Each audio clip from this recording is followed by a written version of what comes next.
Hi, I'm Richard Davidson, and welcome to the Tech Report. First, let's start with the Anthropic vs. Pentagon case. A contract dispute between Anthropic and the U.S. Department of Defense has become one of the most closely watched legal battles in tech.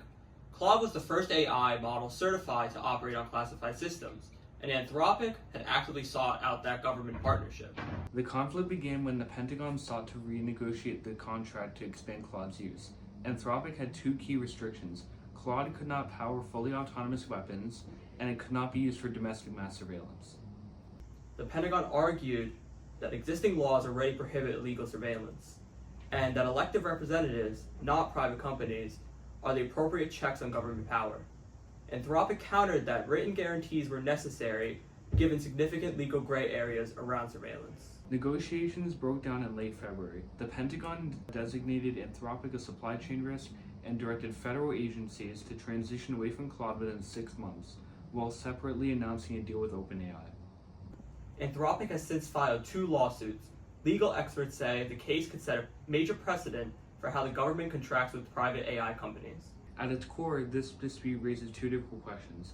How much independent judgment should a private AI company exercise over its own technology, and how much control should the government have over tools used for national security? How this resolves could shape the relationship between Washington and the AI industry for years to come. Staying on the topic of AI, there have been fake AI images circulating the internet regarding the war in Iran.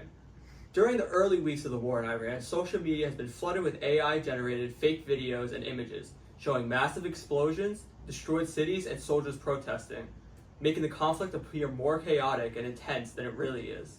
Researchers have identified over 110 fake pieces of content in just 2 weeks, many spreading widely across TikTok, X, and Facebook.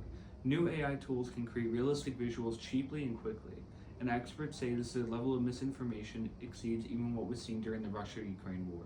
This signals a major shift in how conflicts are experienced and understood.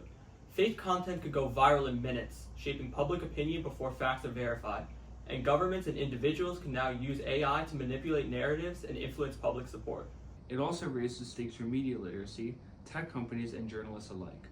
Questioning sources will become essential for everyday users, while platforms and reporters will need better tools to detect and label AI-generated content quickly.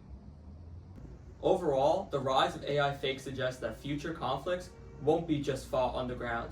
They'll be fought online, through information and perception, where truth itself becomes harder to defend. Remember, technology moves fast, but with ARC Technology Consultants, you can stay ahead. Thanks for watching. This has been the Tech Report.